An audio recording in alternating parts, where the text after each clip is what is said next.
Buenas and half a day. Thank you everyone for being here today. We will now proceed with the oversight hearing. I'd ask everyone to please situate yourself. Thank you. I apologize, Mr. John Mark Joseph. We ran a little late in the previous hearing. Thank you for being here. The Committee on Education, Self-Determination, and Historic Preservation, Infrastructure, Border Safety, Federal and Foreign Affairs, and Maritime Transportation will now convene for this oversight hearing regarding the Guam Historic Resources Division and State Historic Preservation Office. Today is Thursday, April 22nd, 2021, and it is currently 3:57 in the afternoon. For the record and in accordance with the open government law, public notice were sent out via email to all senators, stakeholders, and all main media broadcasting outlets on Wednesday, April 14, 2021, and the second notice on Tuesday, April 20th, 2021. Notice of today's hearing was also available on the Guam Legislature's website. Joining me today present is our Vice Chair, Speaker Terlahi. She stepped out real quick. Senator Shelton, our Legislative Secretary, who's also my Vice Chair for the Committee on Education. Senator Sabina Perez, Senator Tony Yada, Senator Telo Taidegui. Thank you for being here. And Senator Chris Duenas. Okay. I've called for this oversight hearing to provide our community with a progress update with the Guam Historic Resources Division. It's also known as the Guam State Historic Preservation Office. I'd like to share with you all some timeline of events of the discoveries of the CHamoru burial sites and human remains found in the village of Måguak. But also I'd like to acknowledge that we have our state archaeologist representative here, Mr. John Mark Joseph. So thank you for being here. The acting SHPA was unable to make it here today. I believe she had a medical reason, so we'd like to wish her well, and we'll keep her in our prayers. I'd like to first read the mission and vision in accordance with 21 GCA, Chapter 76, on objects and sites. In Chapter 76, Historical Objects and Sites, whereas the legislature has determined that the historic, archaeological, architectural, and cultural heritage of Guam is among her most important environmental assets, and furthermore, that the rapid social and economic development of contemporary society threatens to destroy the remaining villages of the Spanish CHamoru heritage. It is declared to be the public policy and in the public interest of this territory to engage in a comprehensive program of historic preservation undertaken at all levels of the government of this territory, and to promote the use and conservation of such property for education, inspiration, pleasure, and enrichment of the residents of this territory. In subsection 76102, the definitions, when used in this chapter, department means the Department of Parks and Recreation. Historic preservation means the research, protection, restoration, and rehabilitation of sites, buildings, structures, and objects significant in the history, architecture, archaeology, or culture of Guam. Historic property means any building, structure, object, area, or site that is significant in the history, architecture, archaeology, or culture of Guam or the nation. In subsection 76103, Historic Preservation and Restoration, the Department, in cooperation with the Territorial Land Use Commission and the Territorial Seashore Protection Commission, shall establish a comprehensive program for historic preservation, restoration, and presentations which shall include but not be limited to the following: plans to acquire and restore and preserve historic areas, buildings, and sites significant to Guam's past, establish and maintain the Guam Register of Historic Places, establish regulations on the uses of such areas, develop a territory-wide survey of historic areas, buildings, and sites with a phased preservation and restoration development plan and accompanying budget and land use recommendations. Provide for matching grants and aid to private agencies for projects which will fulfill the purpose of this chapter. Seek assistance for the Territorial Historic Preservation and Restoration Program by applying for technical assistance and funds from the federal government and private agencies and foundations for the purposes of this chapter. Employ sufficient professional and technical staff for the purpose of this chapter. Advise and cooperate with other public and private agencies engaged in similar work, and submit an annual report and budget to the governor and the legislature by February 1st of each year with a recommendation for programs of historic preservation and restoration. And so in item 2, where we talk about establish and maintain the Guam Register of Historic Places, my office wrote a letter to the acting SHPO, Carlotta Leon Guerrero, and we asked her in our letter to list, to provide for us a list of historic sites or properties in the inventory of Government of Guam for the following years of 2005 to present. And the response was, we received a first letter asking for an extension, and then on March 8th, we received a second letter where it is written by this acting SHPO that concerning the documents or information you asked for, list of historic sites or property in the inventory of the Government of Guam for the following years, 2005 to present. Unfortunately, there is no document responsive to this request because there is no listing of historic sites in the inventory of the Government of Guam. And so, Mr.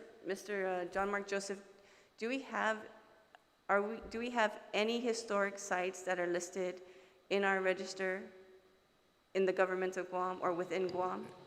As far as the question goes and to what the SHPO response, I will let the SHPO and the AG's office who responded to that do that. I will not comment on that. Okay, thank you.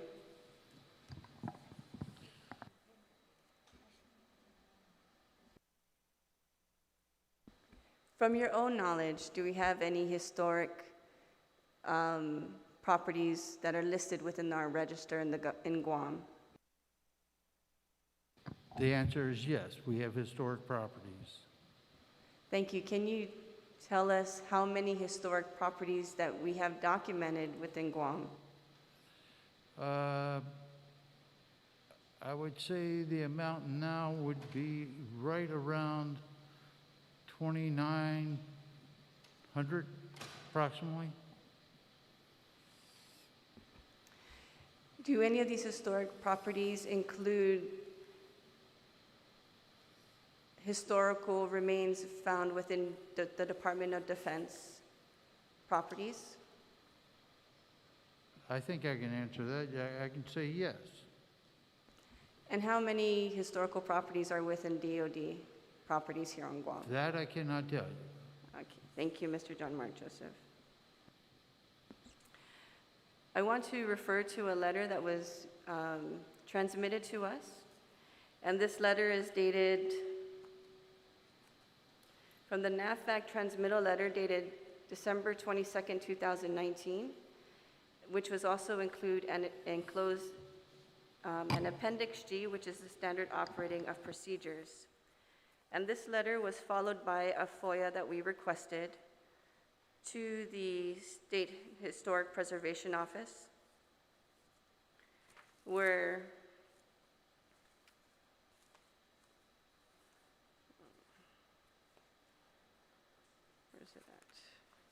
where we asked her for a list of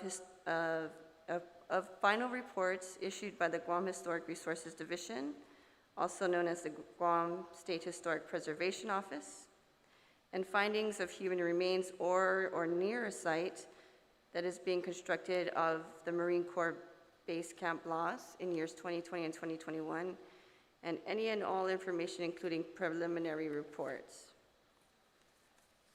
And so in the response we received, and I'd like to thank the State Historic Preservation Officer for doing this, we received a recommendation to contact the Secretary of Interior for the purpose of the questions that they cannot answer within the FOIA that we sent. But in the last paragraph, it is written by the acting SHPO that, however, in conducting its due diligence in search of records, this office has confirmed with DOD that this office is permitted to provide with you the Marine Corps Activity Guam's MCAG standard operating procedures for mitigation of human skeletal remains in a non-burial context for projects related to the Guam buildup, the Joint Region Marianas and State Historic Preservation Office, consultation on a treatment plan for burials and fragmentary human remains from Marine Corps Base Camp Blaz, and Appendix G to the 2011 Programmatic Agreement. And then what was attached was the appendix, which was followed by a transmittal memo dated November 26, 2019 from NAFAC. And the Appendix G on page 9 on step 3, when it reads identification and age of disposition, time period, and ethnicity. And it reads, regarding with the age of disposition and the inadvertent discovery of human remains, to include the time period and ethnicity of remains, shall be determined based on skeletal morphology, context, and associated artifact by or undertaken supervision of an archaeologist meeting full federal qualifications set forth in 36 CFR 61, Appendix A. Can you please explain to us what is the current process in 36 CFR 61, Appendix A? Ma'am, that was for the FOIA, correct? That's correct. Right, yeah, and I would let the SHPO answer on that behalf. I know I provided the standard operating procedures that we were doing when we find human remains on the base. On Camp Blaz, I provided that to her.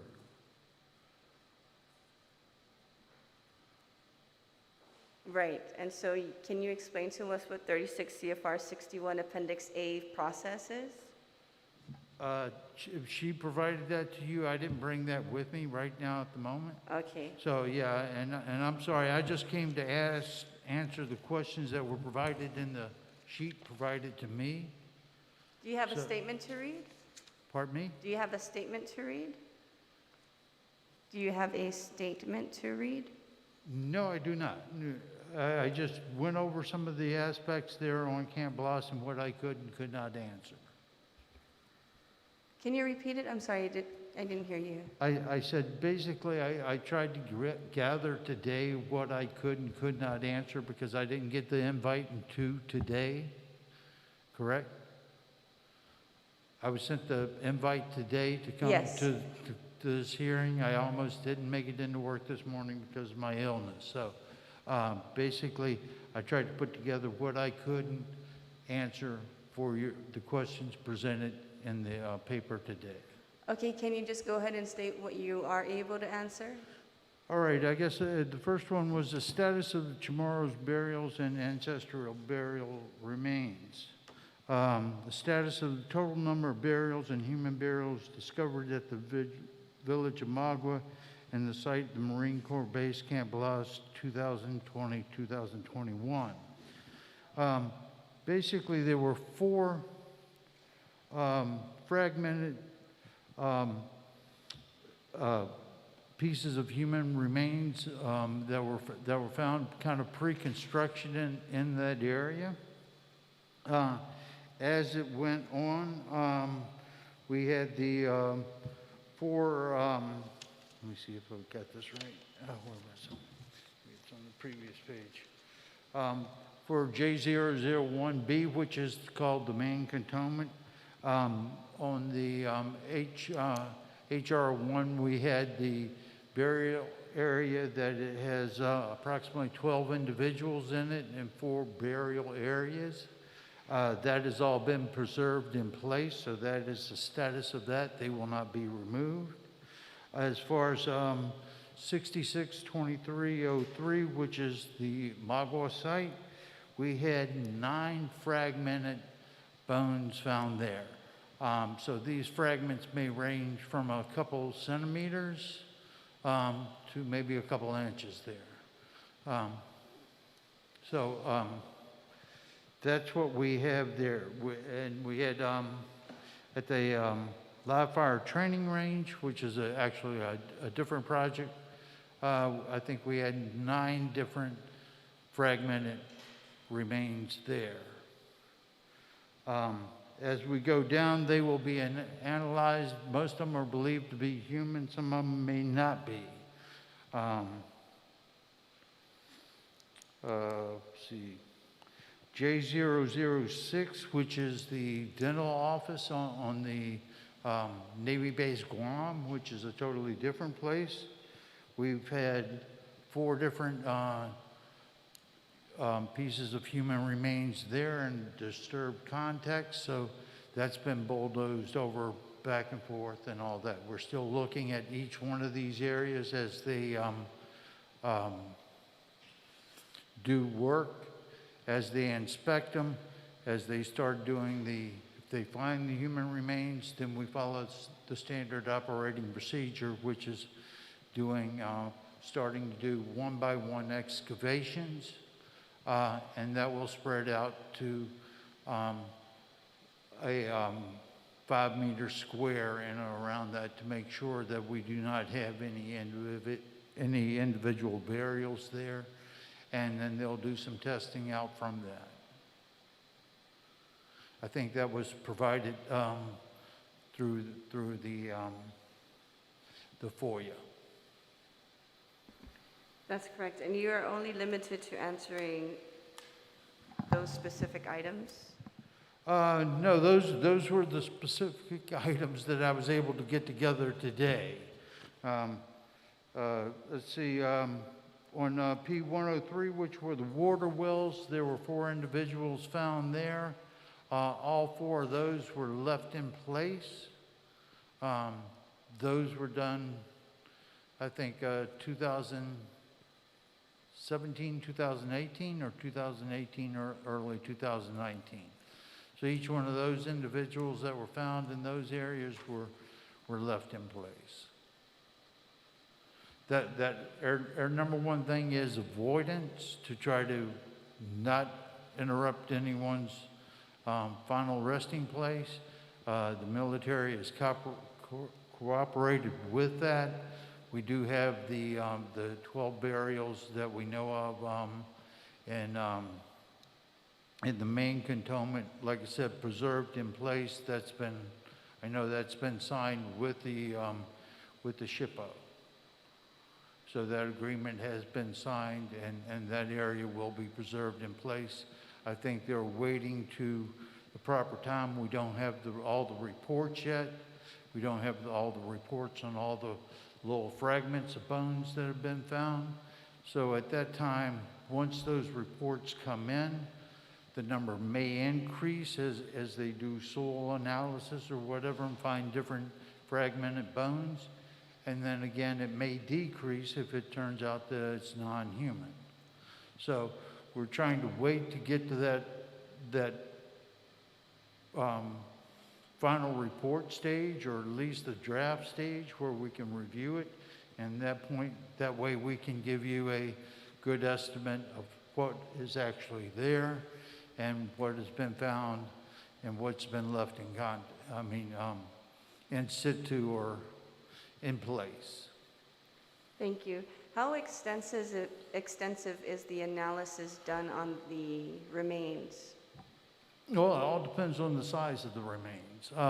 The ones that are left in place that we know that are ancient CHamoru, Latte period and whatnot, we're not touching them. There's no reason to touch them, no reason to do any DNA. Some of the bones that we have perhaps scattered have been found along the surface. If we have a good enough portion of bone, we may be able to get it DNA tested to figure out if it's perhaps of Japanese origin. I know the Korean consulate has now contacted us.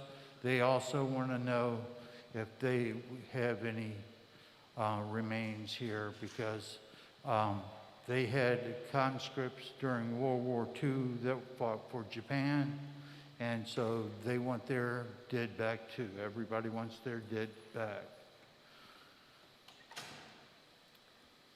And when will the reports come in? That's going to be hard to say. They're still working hard on different areas. A few places have started to go up. The reports, I just got as Mrs. Campos said today, talking about her area, one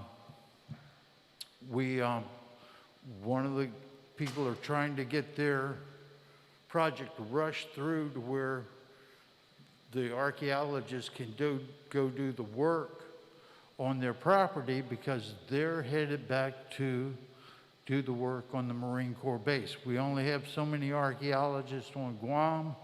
We're trying to reach out to other companies to bring them in here, where things for the private landowners aren't so expensive, and also to get a better outlay of the work. Because if someone is making top money with the military doing their projects, they're not going to go over here to Mr. Cruz's house or anyone else's house to do their work, or perhaps even if it's a subdivision or a hotel.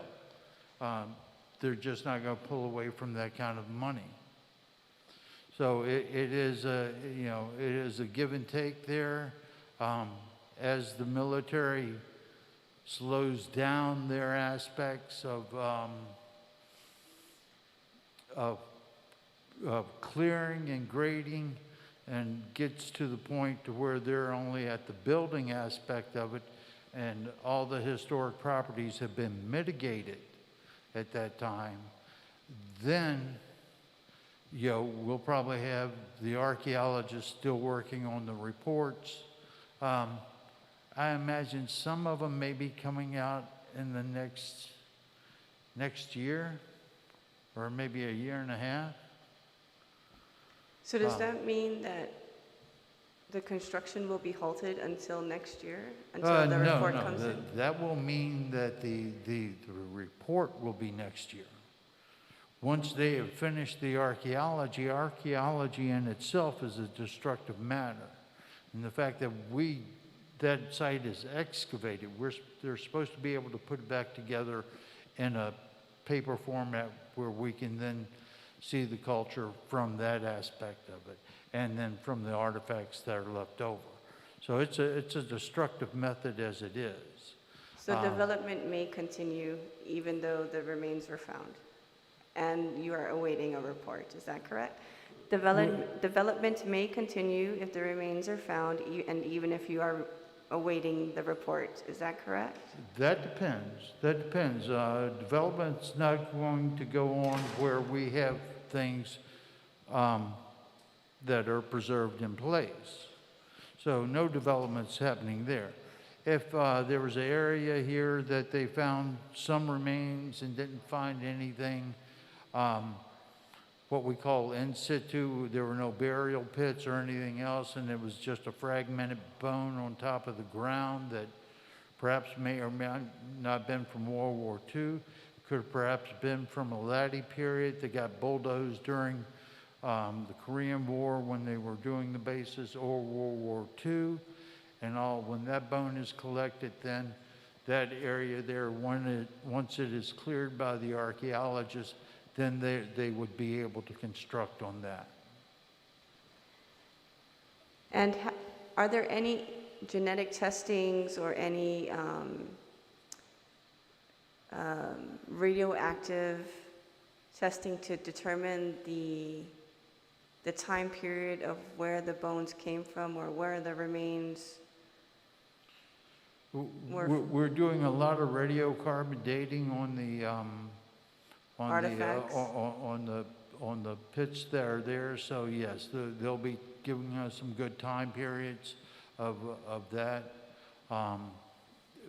If the bone, like I said, if it is out of context, if it's been displaced and it's only a partial bone, We may not be able, if it's not connected with any feature, we may not be able to therefore give a date for it. But hopefully Right. we're able to give relative dates for throughout the whole northern plateau there where the main cantonment is. And is there any genetic testing required? Pardon me? Is there any genetic testing required on the bone fragments that are found? Right now, we're waiting to see what they found and all that, and then we will look at it to see if there's any more testing can be done.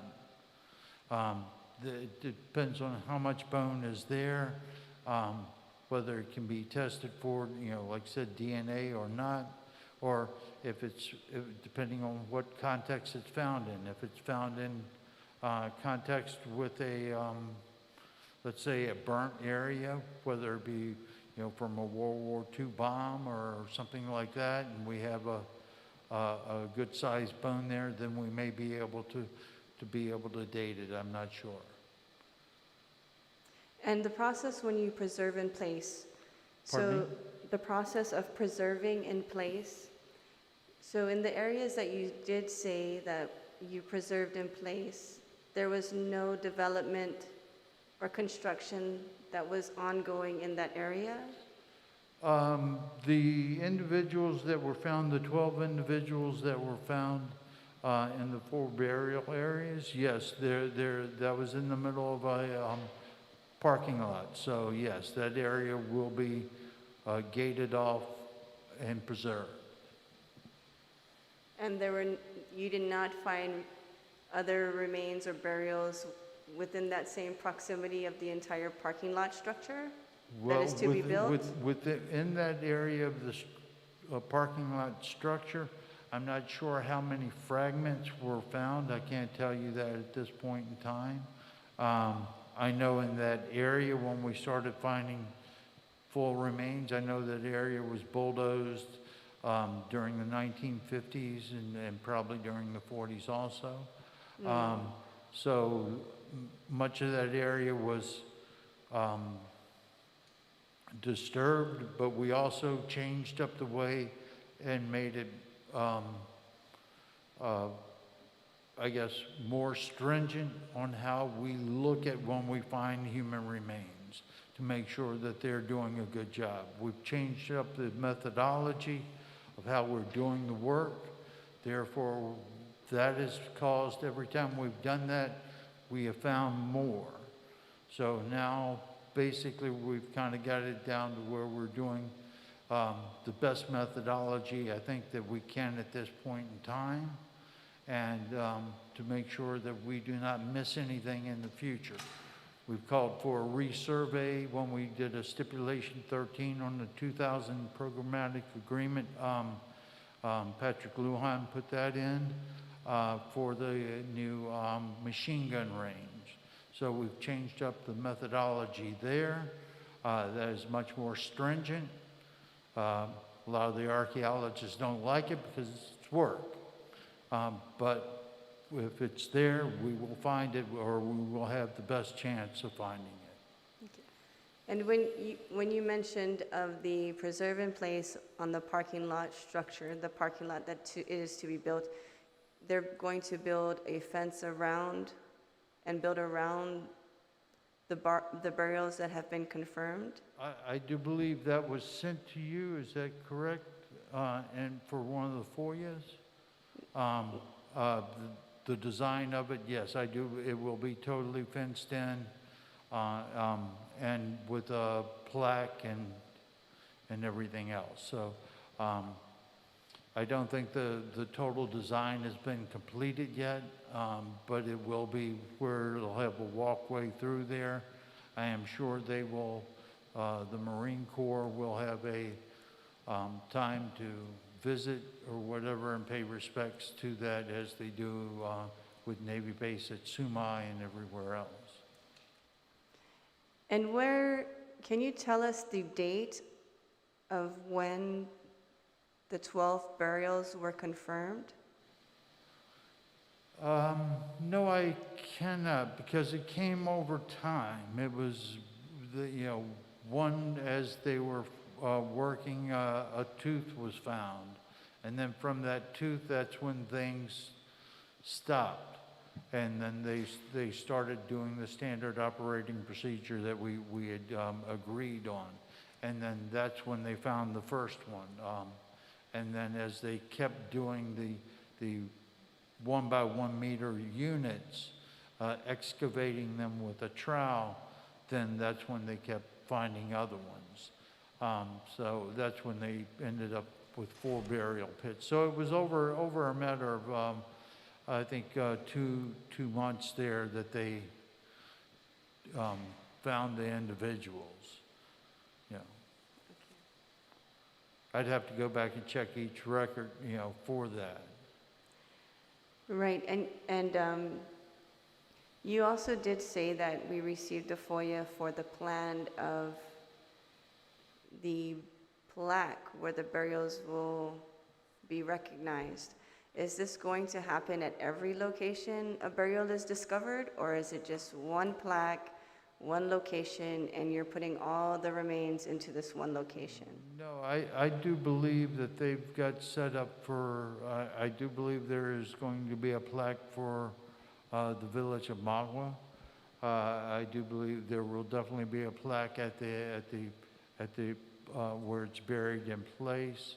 I understand that there was going to be another setup from the where they were going to put an outside display outside of the base of the Ligi and Tasi that they found, and the Lusongs and all, to where the public could visit them at the visitor center or somewhere near there. I know that's still kind of in the works, so I have no definite plans or whatever I could share on that. But I know that there's supposed to be a plaque there also. It will be both in English and CHamoru, as will, I believe, all the plaques will be. Okay. And what if a mass burial is found and the approach is preserved in place, but this mass burial is found where a building needs to be constructed? What is the process then? Because apparently you can't put a fence around the mass burial and relocate the whole building. How is that handled? Oh, I'm fairly sure I could make a pentagon type of building with a centerpiece. So you'll build on top of the... You know, people do not like my ideas, so my aspect is that I would wait till we came on to that to find out. If it's preserved in place, then, and we have argument that they need that built there, then, you know, we would have to take that up the line. And, you know, of course, that would be something that the SHPO would do. Perhaps go to the Advisory Council on Historic Preservation and let them comment on that also. And then it all depends on how, you know, what type of burial it is. If we find a mass grave and all, let's say it would be from World War II of Japanese soldiers, then we would contact the Japanese consulate and, of course, their representatives there to have them excavate those to repatriate them back to Japan. We would also ask them to do the DNA testing, where that could be any of the Korean individuals that were conscripts at the time would be taken out and returned to Korea. And how often has the SHPO met with the Advisory Council of the Historic Preservation to get, is this for additional consultation? Let's see. And do they meet often? I could not speak to how many times the SHPO has spoke to them. I know they know me by a first name basis. So we meet with them at least once a year here for the annual consultation on the build-up. Most of them I have talk to either on different islands here or here in Guam, or, you know, in Washington DC, I met a bunch of them. Okay, thank you. Thank you, Mr. John Mark Joseph, for coming here today. I have a lot more questions, but I believe that the SHPO would be best to answer the questions. At this time, I'd like to open up questions for our colleagues here. I really do appreciate it. You coming even while you're not feeling so well. Speaker Talahi, do you have any questions or comments? Hafade, John Mark Joseph, thank you for being here. I'm sorry to hear that you're not feeling well. I do appreciate you coming because we were told that the SHPO was not going to come, and that I didn't understand how we were going to have a hearing and oversight without her. So thank you for being willing to appear and answer questions. And you know, I want to point out that you have done this repeatedly because in the last 2 terms, because of these kind of recurring issues regarding, you know, the finding of human remains, burials, you know, the legislature has conducted at least 7 oversight hearings and informational briefings to ensure that the SHPO provided updates on historic properties, especially at Finnegodzin. And inside Finnegodzin we have, well, I call it that, and inside we have Måguak and Saban and Fadang now, right? And of course, other historic properties in there that were known even prior to the construction, including all the ancient villages, or the CHamoru villages that were listed on the map since the Spanish came, and Haputo, and Potgun Point, I think it's called in there, and another village. I mean, there are numerous historic sites within the confines of what we commonly refer to as Finnegodzin, and I'm told it's not even the correct name, but where they're currently building this Camp Blaz. Right. Of course, we were also concerned about the findings up at Northwest Field, where they are conducting, or they're building you know, also known as Tailalu, where they're building the live fire training range, and that's another huge clearing of thousands of acres of forests, and we. And though the plans kind of did a survey in advance and kind of tried to carve out where historic sites, or, you know, remains, or not remains, but, you know, artifacts and things might be, they carved those out of the plans. Some they did not, and some they found, and they called it inadvertent findings after the clearing had begun. And so, because the plans had already been made, they continued with the clearing, and despite, you know, having found additional historic properties within all of these areas, all of them. And so, of course, that was very concerning. It remains very concerning to me. And, you know, we continue to hear of, and you're right, you know, you taught me that the archaeological investigation of an area is really a destructive process. And they call it in the programmatic agreement the data recovery. And it, to me, you know, turned out to be, that's where they just pick up certain artifacts that they decide to pick up, and they're mandated, you know, to get a sampling, and then they leave the rest, and the rest is gone. And when they pick these up, pretty much they're picking them up to, and most of the areas that we have discussed, pick them up, remove them permanently, and categorize them and do other things with them. And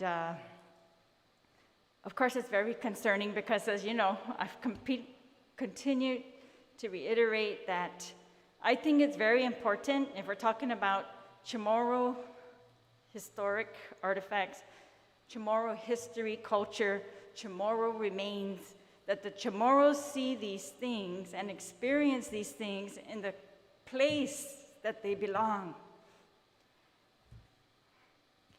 That's important for perspective. It's always been important to archaeologists to know, you know, the context of the land where they're finding something. And I can't understand why it would be less important for anyone, you know, generations after us, to see those things in the areas where they survived for thousands of years, in fact, before we decided to bulldoze the area. Of course, I'm, a little bit choked up because I feel bad, and I feel bad for future generations. We grew up in a time where, we were not taught many of these things. It was just, our parents' and grandparents' generation were trying to survive a war. They were trying to survive devastation of their lands, taking of their lands after a war. And, we are just trying to catch up here with, what is really going on in all of these. So many things have occurred over the years, yes, by all of us, we're all guilty of it. But the more we learn, I don't think we can use that excuse anymore. That because we did it before, we should continue to do it. Because we moved thousands of latis out of Tuman, not knowing any better or understanding, or because, of other interests that prevailed, that we should continue to do that. We should not. And I know, I've been working with you many years, and I appreciate that your office has really had to go through a lot. And I kind of think that the number of years that Guam has been going through this kind of thing, it takes a toll on people. It takes a toll on, our psyche, right, as a people. And so, anyways, in addition to these oversights and informational briefings, with every hearing, we learned more about the removal of the historic properties, about the data recovery that was going on, and all of this authorized under the programmatic agreement. We learned about the ancient villages in the areas, like Måguak, Tailalu, the Texan, Haputo, that were being impacted. And I'm just talking about these two areas. We're not even talking about Fena yet or any of the other areas, but these areas for the firing range and Camp Blaz. There have been at least 10 inadvertent discoveries of artifacts found in Finagazan, 7 historic artifacts found at Northwest Field, and I'm talking about areas, because when they find it, I think I heard, hundreds of pottery was found in one location that they cleared. It's not one single item. There are different items when they find these sites. And 12 inadvertent discoveries of human remains at Finagazan, 9 discoveries of human remains at Tailalu. And, one time we took trying to remember what it was, but that's when we saw, that they had cataloged them. I think, they invited the legislature to come on a field trip to see, and they had, that's when we saw they had put them into the bags, and this is like their archaeological practice, and the paper bags, and stored them, and trying to decide, as you described, what they're going to do with them next, where they would be placed, because they're not going to be placed in the same place. They were going to be moved. If they were going to be reburied, that was not determined yet, but they would clearly not be reburied in the place where they were discovered. And that is the case for almost everything that I'm talking about. These two areas, this huge thousands of acres of clearing, except for the more recent, the 12 burial sites. And I want to commend the SHPO's office for getting them to preserve those in place. And we're talking about, I don't call it a 12, you talked about 12 individuals found in 4 burial sites. And the SHPO, the SHPO, after, I discovered this at a hearing with the SHPO, where I was shocked to hear it. So of course, after the hearing, I said, who has seen this place? And he said, only the governor and me and, you, the state archaeologists, and of course, all the military people. I said, well, I want to see it. And I've always advocated that the people of Guam are the ones, these are their ancestors. They should decide what happens to these places. They should decide how these remains are treated, and they should decide if they want to pay respects, that they are able to do that. Yes, let me make sure I've got this on. I understand that completely, and I do believe that's what the SHPO's office has been trying to do, and whether it was immediately announced or not, they had to get the agreement in for the preservation in place, and do all that. And I'm sure that at one point in time that they will have when they get everything completed and the reports are in, that they will have that thing for the people that want to visit. I'm fairly sure that they will have that and have the ceremony for those individuals.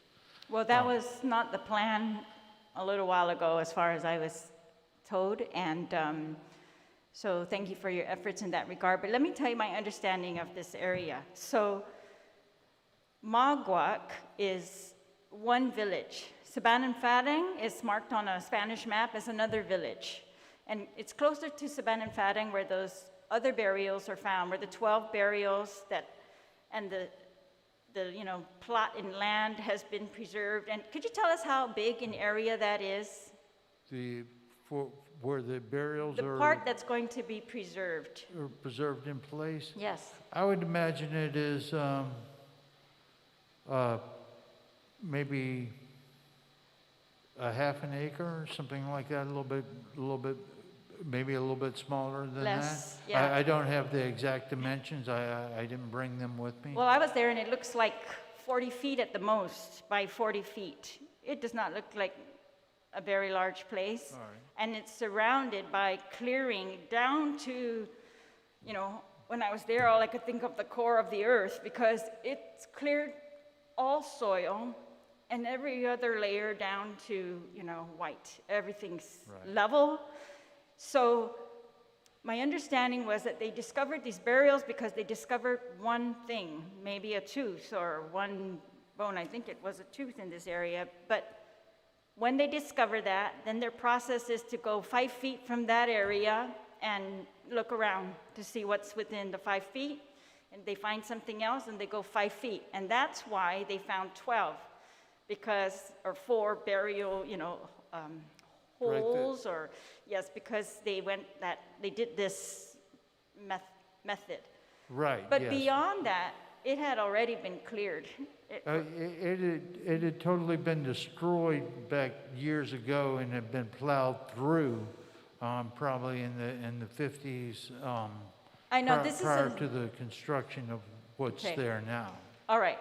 So you're saying it was destroyed, and this is the type of language, I think, that gets tossed around in regards to this area and Måguak, especially, where I think it's a disservice, because they were obviously not plowed through enough to disturb those burials, to remove them from their site like we are trying to do today. They were not. And so if they were disturbed during the war, or while the people were using the land, I still don't think that that's an excuse that we can use for anything. So if I find it, I know that the archaeologists, they will list that in every report. Oh, these are pre-disturbed sites. They were already disturbed, as if it's some excuse that we can go in there and further disturb them. And I think that's wrong, and I want to stop that practice on Guam, because everything on Guam has been disturbed because we went through World War II and they bombed the entire island, okay? So yes, things were disturbed, but I don't think that gives anybody the right to lessen the protections of these burial grounds, of these villages, because, with every one that gets cleared, we get left with less and less to go beyond current science. I don't believe that current science can tell us the full picture of things that we have lost. I don't believe that for a second. I really believe that future generations will be able to learn a lot more if we can just preserve these places for them. I don't want to give them a shelf or a box or a bag full of bones and say, here, learn your culture here. Never. I want them to see where they were buried, how they were buried, if they were buried, you know, close to the ocean, close to the cliffs. But when we move them from these areas, they get no context. And they get context from what you're writing today. And not you, you know, I'm not blaming you, but they get context from what archaeologists write. That's it. That's the only report. Nothing else. And I think that's a loss for us. Yes, ma'am. We're trying right now to get the burials back in the ground. The ones that like the lady in the canoe down at the sands in Tumon, the other burials in Tumon that need to go back in the ground. Yes. The ones at Elik Bridge from Federal Highways. Yes, the can ones over I here. ask you, yeah, so for this hearing, I know that the chair wants to stick to these properties that we're talking about, Måguak and Saban because those are current, and those are, the process on this stuff is being decided currently. What we're going to do with them is being decided currently. And so my concern is that Måguak is a separate area from where these 12 individual burials were found. Correct. But it was my understanding that from the SHPO that the human remains, you know, I don't think you've designated them as burial, you designated them as human remains or parts or, what is it that you call it? Fragments that were found at Måguak. They've been picked up, removed, and that they're going to put a plaque at Måguak, but they're not going to put these remains there. I was told they were going to put the remains over at the other burial site, the Saban site. And so I don't know. And so we all know that Måguak, they took out the lati that was there. They took out the lusang.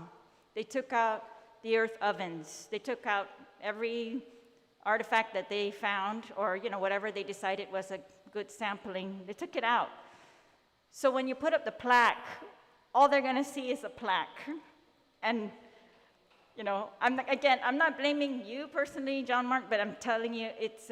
I just find that I don't find that satisfactory as a policy, right, for us, and it may be allowed by the programmatic agreement. It may be allowed by standard archaeological practice, but I just say that for us on Guam, if we have an ancient village that has survived thousands of years, that has survived, and remember at the time, they described it as a settlement area, and we kept just trying to argue with them that even if it's a temporary settlement area, first of all, it didn't make sense because we had lusang, lati, earth ovens, everything there. We even found human remains later there, right? But still, they want to argue it's just a settlement area, it's a disturbed settlement area. They used all the terms to kind of justify, why we can just continue to clear it. And but it's on a map. Well, I don't know. I'm just saying. If you've read my objections to you objected. That's how right. Yes. So, and I've objected against every archaeological work that was done there. I objected against Dave Lotz when he said that it was also totally destroyed and was not significant. And so, yeah, I hope nobody blames me because I'm probably the most hated guy on this island. And the fact that I don't know what's there until it comes up from my shovel. So that being said, is that, like I said, we've changed up the methodology. We're trying to make it, they're not going to like it because it's more work. They're going to want to charge more money for it. People are going to complain. But if you do not do the archaeology right, you will not find the sites. And for the last 30, 40 years, the Northern Plateau has been known as a temporary site. Now we've seen that's changed to more of a permanent site. We've also found the pebble floors that they didn't know existed. We also found... Floors? Yeah, they were found down at Elik Helig Bridge, and we've got Oh, another sure. one down in Mong Under Mong. the latte, yes. But we've also recently found that on a Guam waterworks project that was surveyed once by the military, surveyed by another company, then surveyed by a third company. And then all of a sudden during the excavations, we hit the burials. And you talked about being in the coral. Actually, they dug down through the coral, and that's where they found them, because someone had dug down and buried them in the coral. Now, these are probably 20th century, early to mid 20th century burials. Right now, we're getting those excavated, and hopefully we'll be doing some DNA work on them and trying to find out what families they belong to. Where is this that you're describing? That would be at the new Northern Wastewater Treatment Plant. Okay, so next to Two Lovers, or inland from Two Lovers, and the northern Right. wastewater treatment plant, okay. Right, and isn't it the case up at Saban and Fatang that the burials were also in the limestone, some of them? Or- Well, yeah, there they were dug down and positioned in there, and perhaps some of the limestone was chipped out. At the Northern Wastewater Treatment Plant, they were actually excavated into the coral substrate, perhaps down a meter into it, and then the coral was put back over top of them. So when the archaeologists looked at it, they were just seeing coral. You know, coral, once it gets pushed down, it's pretty hard to detect the feature. And so they actually found the individuals as they were accidentally excavating them up, and that was what they call an inadvertent discovery. Now, my objections to the 2011 programmatic agreement, to their previous surveys, we got it right on the new one for the live or the machine gun range, because their stipulation 13 is they will resurvey that area, and that's what we're trying to get done. Those surveys that were done before, when you walked across it, and you didn't put the shovel in the ground every 15 meters or every 50 feet, are not going to give you what you need here on Guam or anywhere else to find those historic properties. Well, yes, I'm glad. That was going to be one of my next questions, is what happened with the stipulation 13. So they did make a decision. They're going to go with the new methodology, and that's good. And I want to thank you for your work in that. You know, I think the community has been very active in trying to support that type of change in methodology, that type of, different look at these areas, that after so many inadvertent discoveries, isn't it possible that they were wrong in their assessment of a temporary settlement versus, a continued existence of a village that even the Spanish recognized? And isn't it possible that, there are more things in the area, or that they're all connected? And this is another thing that we've been trying to support you at the annual programmatic agreements and changing this, it's science that continues to evolve to this day, and our understanding of Guam, because it evolves, that we've begun to suggest that.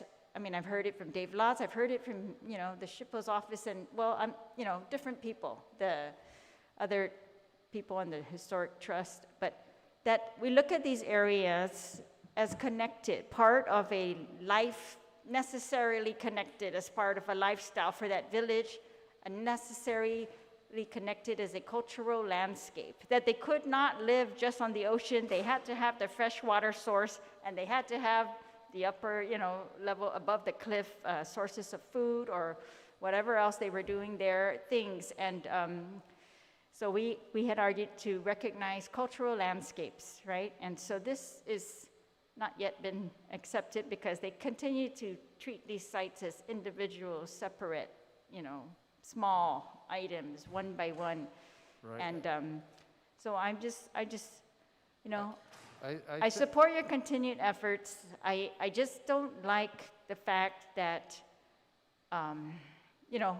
we're trying to encourage hearings to get information, but hearings are not necessary for information. Information should be a part of the office. It should be what you know. Wouldn't you want the Chamorro people to know about, we found, another Chamorro burial ground. I just can't understand why you wouldn't want people to know about that. I want to protect it just as much as you from grave robbers or whatever it is the federal laws are trying to protect from. But here on Guam, when we've got these things behind locked military fences, I don't think grave robbers are the problem. The problem are we have lost access. We can't get to those places. We can't experience them. We can't learn from them. We can't, pay respects.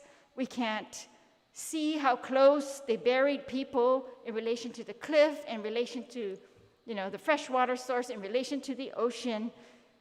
No one sees that except the one archaeologist that is contracted to do it. And then we learn, about the private burial ceremonies where just a few select invitees are, able to see these things. And so just, again, I guess it's just a continued advocacy that people, this is their history.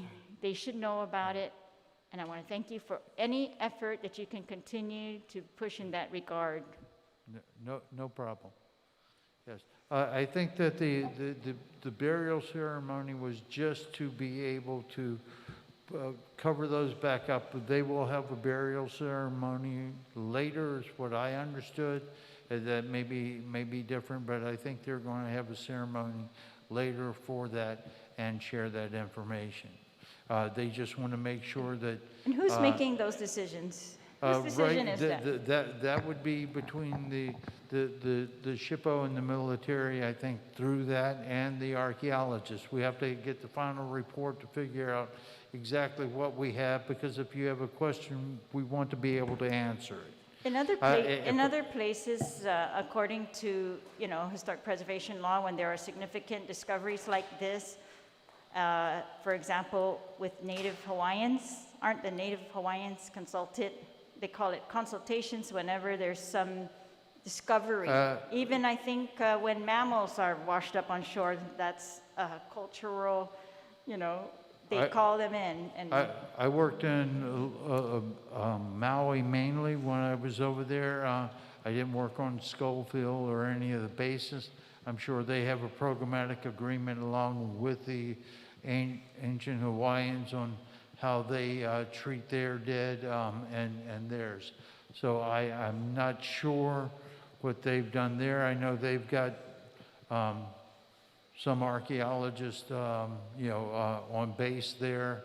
I'm not sure how many. I'm pretty sure. I think Maui was looking for archaeologists the last time when I was there. I don't know how many the I'm not Oahu talking has. about archaeologists. I'm talking about that where they call, if they, like you said, if you think it's a Japanese persons that you are finding, you call the Japanese government. If you think it's Koreans that you're finding, you call the Korean government. But when it's Chamorros that are found, maybe two people know, but the rest of the Chamorros are not going to find out except through the media, and I don't think that's acceptable. And if I may, when anybody's found, they do call us. And y'all have hired the people at Air Office to represent the Chamorro people. So that's, I believe, was what we do. That's your office. Right. Yes. And so that's why we're out there fighting every moment to get these areas preserved in place and to make sure that the methodology done and sites are found rather than being bulldozed. So that's what we're doing. That's why I'm here representing the people of Guam. Thank you. So the sites that we've discussed at Måguak, Saban and Fadang, the firing range, Tailalu sites. The only ones that I'm told were preserved in place are the Savannah Fatting, those 12 graves, because all the rest have been cleared. Is that correct? The rest of them were fragmented. The ones that were found along when they were doing the well studies, those are preserved in place. Where is that? Those are different areas that they were looking at At the putting in firing range, or wells. where? Pardon me? Where at? Northwest Field? On the northern plateau. I can't Okay, say exactly all right. where. Okay, thank you. Thank you. Thank you, Madam Chair. Thank you, Speaker. Mr. John Mark Joseph, once again, I'd like to thank you for coming. Colleagues, unfortunately, we have gone over time and we have a community roundtable coming up, so we are going to recess this oversight hearing until May 4th at 2 p.m. I spoke with the SHPO, who has returned from his orders, Mr. Lujan, and he concurred with me that this would be a good time to do the follow-up for the oversight since the acting SHPO was not able to make it today. So May 4th at 2 p.m., that's 1400 hours, we will recess until that time and we will reconvene. And so now we're going to take a 10-minute recess so that they can prepare the public hearing room for the community roundtable hearing. Thank you again, Mr. John Mark Joseph. We are in recess. Thank you, Senators, for having me down, and my office is always open. Please stop in, knock on the door. We will do Yeah. that. Thank you for the invitation. Thank You're you. welcome. Thank you. Have a great day. Thank you.